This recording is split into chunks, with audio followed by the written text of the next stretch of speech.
Mumbai plus में आपका स्वागत है। दोस्तों, इस वक्त हम कुर्ला के महबूब सुबानी मस्जिद के गली में खड़े हैं और हम यहाँ पर ऑल कुर्ला कमेटी के कुछ मेंबर खड़े हैं जो ज़रूरतमंद लोगों को ऑक्सीजन सिलेंडर, जो काफ़ी ज़रूरतमंद चीज़ है, वो सप्लाई करते हैं। तो हमारे पास में ऑल कुर्ला कमेटी के मेंबर है और ऑल कुर्ला कमेटी के सदर जो गुड्डू भाई है, आइए उनसे बातचीत करते हैं, देखते हैं कि क्या बोलते हैं। गुड्डू भाई, आपका स्वागत है मुंबई प्लस के न्यूज़ में। शुक्रिया। गुड्डू भाई, ये बताइए कि आपको ऐसा क्या लगा कि आप ये चीज़ चालू करेंगे तो लोगों को इस चीज़ का फ़ायदा होगा? देखिए, ये बात जो है 8 अप्रैल की है।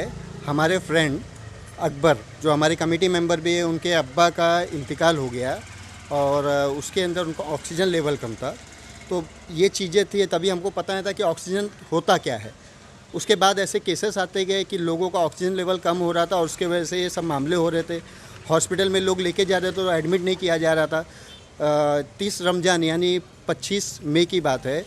सुलेमान भाई जो हमारे कमेटी के मेंबर है, सुलेमान मेहड़ा, उनकी बहन को प्रॉब्लम हुआ और उनको एम्बुलेंस में डाल के हॉस्पिटल में, कई हॉस्पिटल उन लोग लेके घूमे, लेकिन किसी ने उनको एडमिट नहीं किया। बोला गया कि बेड नहीं खाली है और जिसके वजह से उनको घर में रखना पड़ा और घर में उनको ऑक्सीजन का उन्होंने कहीं से इंतज़ाम किए और फिर जाके ये उनके घर में जो है उनको रख के उनकी जो भी प्रॉब्लम थी, जो भी तकलीफ़ थी, वो नॉर्मल हुई। तो ये जो चीज़ें थी ये इस तरह से हुई। इसको देखते हुए हमारे अकबर भाई हैं, इन्होंने, और सुलेमान भाई, इन लोग का बोलना ये था कि भाई हम लोग को ऐसा कुछ करना चाहिए कि लोगों को जो तकलीफ़ें हो रही हैं उससे वो बचे। हॉस्पिटल के बिल जो होते हैं वो बड़े बड़े बिल चार्ज होते हैं। जैसे एक दिन ऑक्सीजन अगर हॉस्पिटल में यूज़ होता है तो उसका 3000 रुपये लगभग चार्ज किया जाता है। उसके साथ doctor charge, nurse charge, bed charge, ये सब चार्जेस, और उसके बाद में भी तकलीफ़ें, जैसे एम्बुलेंस नहीं मिलती है। इसको देखते हुए हम लोगों ने ये ऑक्सीजन जो है, इमरजेंसी ऑक्सीजन फ्री सर्विस चालू की है। अच्छा गुड्डू भाई, ये बताइए कि आपने जो ये सर्विस चालू करी है तो इसमें आपको कोई नेता या एनजीओ या कोई फाउंडेशन है जो आपको हेल्प कर रही है इस चीज़ में? देखिए, इसके लिए सबसे पहले मैं शुक्रगुजार हूँ सैफ़ी एम्बुलेंस के बदरुद्दीन भाई। उन्होंने हमें सपोर्ट किया क्योंकि हमको पता नहीं था ये चालू कैसे किया जाए, इसके अंदर क्या है। उनसे मिले हम, फ़ोन पे बात हुई, उन्होंने हमको सबसे पहला सिलेंडर प्रोवाइड उन्होंने किया। उसके बाद कई ऐसे लोग हैं जिन्होंने हमको बताया कि भाई ये चीज़ें यहाँ मिल जाएगी, अवेलेबल है। तो हमको कई लोग, जैसे शर्मिला गैस एक है, पंकज भाई करके, उन्होंने हमको गाइड किया। डॉक्टर उस्मान जो फौजिया हॉस्पिटल के हैं, उनसे हमारी बात हुई। उन्होंने कहा कि आप चालू करो, बहुत आसान है, आप लोग बाटला दो, कोई मुश्किल नहीं। तो वो हिसाब से हमने ये सर्विस चालू की है। शुक्रिया गुड्डू भाई। जैसे कि दोस्तों देखा आपने कि ऑल कुर्ला कमेटी के जो सुप्रीमो है गुड्डू भाई, उन्होंने इस काम को अंजाम दिया। आइए, और भी हमारे साथ मौजूद है जो ऑल कुर्ला कमेटी के मेंबर है, जिनके वालिद साहब इंतकाल हो गए। इस चीज़ में भाई क्या शेयर करना चाहेंगे? आइए उनसे पूछते हैं। भाई, आपका स्वागत है मुंबई प्लस के न्यूज़ में। जी, मेरा नाम अकबर ख़ान है। ये बात है 8 अप्रैल की। मेरे वालिद की तबीयत ख़राब हुई थी। उनको डॉक्टर को दिखाया गया, जो कि वो टाइम पे उनका ऑक्सीजन लेवल जो है सैचुरेट हो के लो हो गया था, सैचुरेशन उनका लो हो गया था। तो वो टाइम पे हमने कोशिश भी की काफ़ी हॉस्पिटल में एडमिट करने के लिए, बट उनके एज और उनके सिम्टम की वजह से उनको कोई एडमिट नहीं कर रहा था। और हमने ट्राई भी ये किया था कि हम ऑक्सीजन का जो सिलेंडर होता है घर पे भी लाके उनको एटलीस्ट उनका जो ऑक्सीजन लेवल होता है वो कंट्रोल में ले आए, बट ऑक्सीजन सिलेंडर नहीं कहीं पे अवेलेबल था।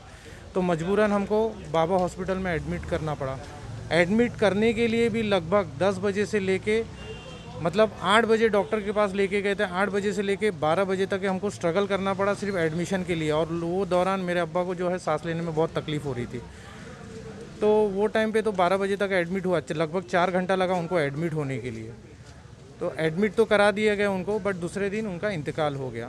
फिर एक दिन हम लोग बैठे थे तो गुड्डू से हमारी बात हुई। गुड्डू, हम लोग कमेटी के मेंबर लोग बैठे थे, बोले कि हमने अनाज भी बांटा, हमने लोगों की मदद भी की, रमज़ान में फ्रूट्स भी हमने डिस्ट्रीब्यूट किए गरीब लोगों को, लोकल पब्लिक को राहत पहुंचाने के लिए।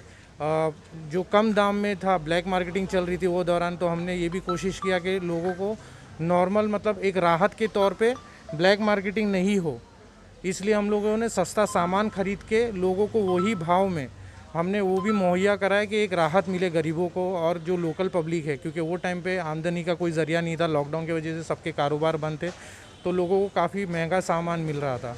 तो वो सब सारी चीज़ें करने के बाद फिर हमने सोचा कि अभी लोगों ने तो काफ़ी लोगों ने मदद करना चालू कर दिया है, राशन बांट रहे हैं और भी चीज़ें से हम हेल्प कर रहे हैं। तो अब हमको ऐसा क्या करें जो अभी ये टाइम पे ज़्यादा ज़रूरत है। तो वैसे ही मेरे दिमाग में तो चल ही रही थी ये सारी चीज़ें, तो मैंने वही सजेशन दिया कि हमको एक्चुअल में अभी ये जो मेडिकल इमरजेंसी चल रही है, हमको ये चीज़ स्टार्ट करना चाहिए। अभी जैसे अभी कोई पेशेंट अभी जैसे फॉर एग्ज़ाम्पल अभी जैसे कोई पेशेंट अभी एडमिट के लिए जाता है, अभी कोविड के टाइम पे क्या होता है कि जब एडमिट होने जाते हैं तो जब सांस लेने तकलीफ़ होती है, उनका ऑक्सीजन लेवल जब सैचुरेट होता है, लो होता है, तो वो टाइम पे एडमिट होने जाते हैं। तो ज़रूरत क्या होती है, वो टाइम पे जब घर से निकलता है तो उसको ज़रूरत होती है ऑक्सीजन देना, बट हॉस्पिटल पहुँचते पहुँचते उसकी ज़रूरत चेंज हो जाती है। वो ज़रूरत चेंज हो जाती है वेंटिलेटर की। क्यों? क्योंकि उसको जो 4 से 5 घंटा स्ट्रगल करना पड़ता है हॉस्पिटल में एडमिट होने के लिए, वो दौरान उसका ऑक्सीजन लेवल और लो होते होते वो वेंटिलेटर के ज़रूरत पे पहुंच जाता है। तो ये जो गैप होता है घर से लेके हॉस्पिटल तक का, ये गैप फिल करने के लिए हमने ये मुहिम चलाई थी कि हम एटलीस्ट, हम ज़्यादा कुछ नहीं कर सकते तो एटलीस्ट जो ज़रूरतमंद है, गरीब नहीं, हर कोई, चाहे वो अच्छे घर का हो, जो अफोर्ड भी कर सकता हो, जो नहीं भी अफोर्ड कर सकता हो, क्योंकि ये टाइम पे सिलेंडर नहीं किसी को अवेलेबल है। हॉस्पिटल में भी काफ़ी स्ट्रगल की जा रही है कि सिलेंडर नहीं मिल रहा है तो काफ़ी हाई प्राइस में मिल रहा है, हाई कॉस्ट हो रहा है। तो हमने काफ़ी लोगों से मदद ली, गाइडेंस लिया, लोगों ने अच्छा गाइडेंस भी दिया, मदद भी की हमको। तो हम अपने चीज़ों को, ये चीज़ को इम्प्लीमेंट करके बस लोगों की मदद करना चाह रहे थे। शुक्रिया भाई। जैसे कि दोस्तों देखा आपने कि जो ऑल कुर्ला कमेटी के मेंबर हैं, उन्होंने अपनी इस चीज़ एक्सपीरियंस को शेयर किया।